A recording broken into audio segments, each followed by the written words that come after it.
Good morning, dear students.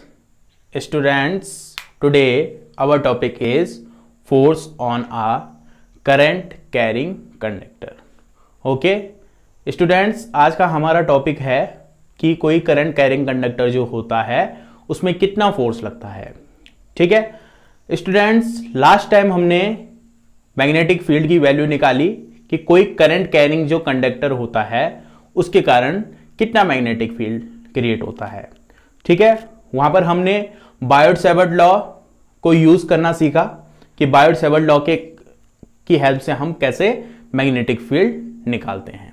ठीक है, उसके बाद हमने एम्पियर सर्किटल लॉ वहां पर पढ़ा कि अगर हम किसी करंट कैरिंग कंडक्टर के चारों तरफ एक लूप कंसीडर करें तो हमारे पास एक सिंपल सा फॉर्मूला बना, integral of B dot D L equal to mu naught I. ठीक है, तो इसी को हम बोलते हैं एम्पियर सर्किटल लॉ.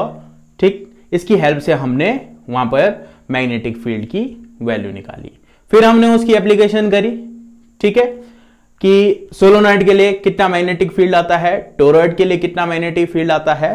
ठीक है, तो इतना हमने लास्ट टाइम स्टडी किया. ठीक है, आज हमारा टॉपिक है कि जब कोई करंट कैरिंग कंडक्टर होता है, ठीक है, उसके चारों तरफ मैग्नेटिक फील्ड बनेगा. ठीक है, ये ऑस्टेड ने अपने एक्सपेरिमेंट में बताया. ठीक, तो चारों तरफ मैग्नेटिक फील्ड बनेगा तो मैग्नेटिक फील्ड की जो खासियत होती है वो ये होती है कि वो एक फोर्स प्रोड्यूस करता है.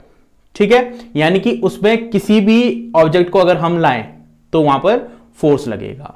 ठीक है, वो फोर्स कितना लगेगा उसके बारे में हम आज स्टडी करेंगे. ठीक है, तो सबसे पहले हम निकालेंगे कि जो करंट कैरिंग कंडक्टर होता है उसमें कितना फोर्स लगता है. ठीक है, इस फोर्स को बताने के लिए जो हमने एम्पियर सर्किटल लॉ पढ़ा उन्हीं साइंटिस्ट ने बताया कि ये फोर्स कितना लगेगा.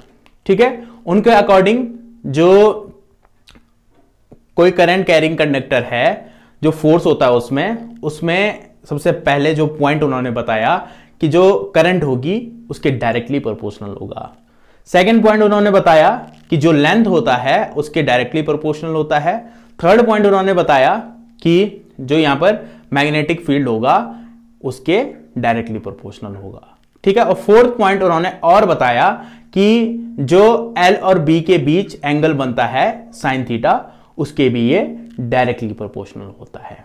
ठीक है, अब हम इसको मैथमेटिकल फॉर्म में लिखने की कोशिश करते हैं कि कैसे हम इसको मैथमेटिकल फॉर्म में लिखेंगे.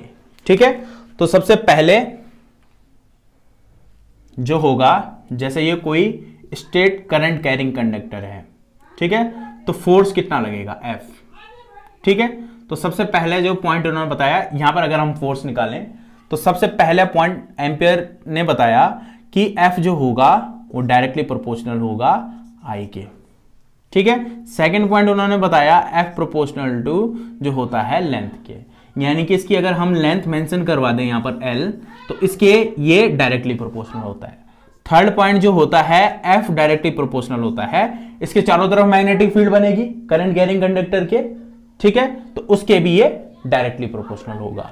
ठीक है, फोर्थ पॉइंट इन्होंने बताया कि ये जो लेंथ और मैग्नेटिक फील्ड के बीच जो एंगल बनेगा साइन थीटा उसके ये डायरेक्टली प्रोपोर्शनल होगा. ठीक है, अगर हम इन सब को कंबाइन करें तो हमारे पास इक्वेशन बन जाएगी F proportional to I L B sine theta. तो अगर हम प्रोपोर्शनल को हटाएं F इक्वल टू आ जाएगा हमारा K I L B sine theta. ठीक है, K की जो वैल्यू होती है वो 1 होती है इन SI सिस्टम. तो फोर्स की वैल्यू जो होगी वो होगी I L B sine theta. ठीक है, तो इतनी फोर्स की वैल्यू होती है. ठीक है, I L B sine theta. कोई करंट कैरिंग कंडक्टर जो होता है उसमें फोर्स लगता है I L B sine theta. ठीक है, thank you. A moving charge in magnetic field.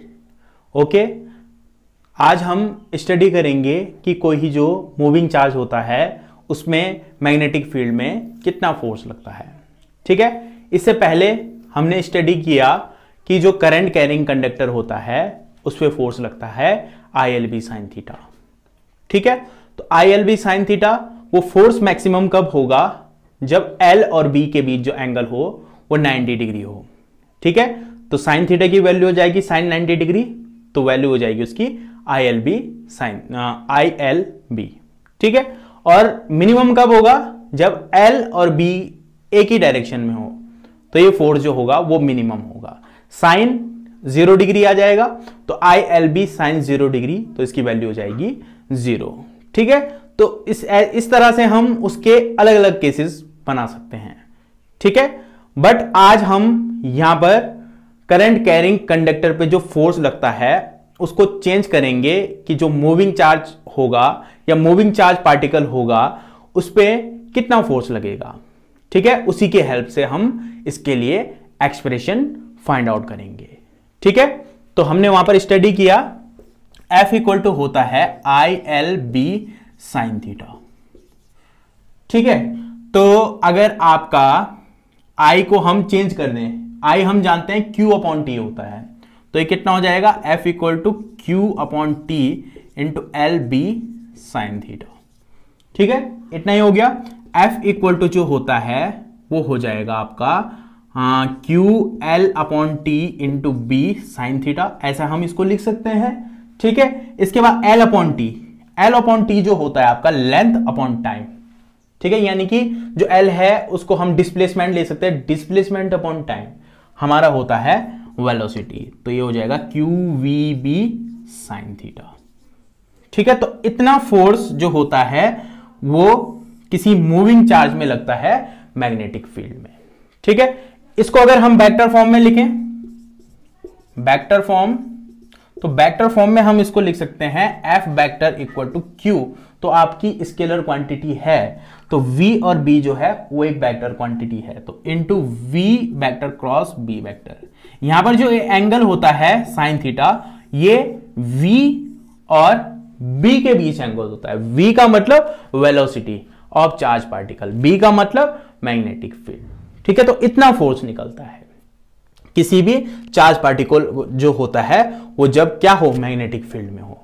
ठीक है, यहां पर अगर हम F इक्वल टू इसको लिखें कि जब कोई चार्ज पार्टिकल रेस्ट में था तो उसमें कितना फोर्स लगेगा, तो उसमें जो फोर्स लगेगा चार्ज पार्टिकल जब रेस्ट में होगा तो उसमें फोर्स जो लगता है वो होता है Q इंटू ई। ये हमने इलेक्ट्रोस्टैटिक्स, जब हमने इलेक्ट्रोस्टैटिक्स के बारे में यहां पर स्टडी किया, ठीक है, तो वहां पर हमने एक फॉर्मूला पढ़ा, E जो होता है वो होता है F अपॉन क्यू, यानी कि electric field equal to F upon Q के बराबर होता है। तो F की वैल्यू कितनी हो जाएगी, Q इंटू ई। ठीक है, तो अगर हम उसको रेस्ट में माने पहले चार्ज पार्टिकल को, तो वो उस पर फोर्स कितना लगेगा, Q इंटू ई। ठीक है, और अगर वो मोशन में आ जाए तो उसमें फोर्स लगेगा plus Q V B sine theta, इतना फोर्स वहां पर लगेगा। ठीक है, तो ये जो कंबाइंड फोर्स होते हैं Q E plus Q V B sine theta, इन दोनों फोर्स को हम दोनों को जब हम कंबाइन करते हैं तो इसको बोलते हैं लॉरेंज फोर्स। ठीक है, so this is called Lorentz force.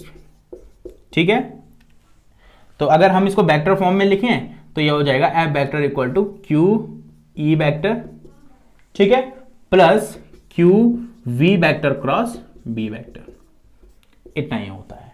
चाहे तो आप Q कॉमन ले सकते हो बाहर, तो F वेक्टर हो गया Q E vector plus V vector cross B vector.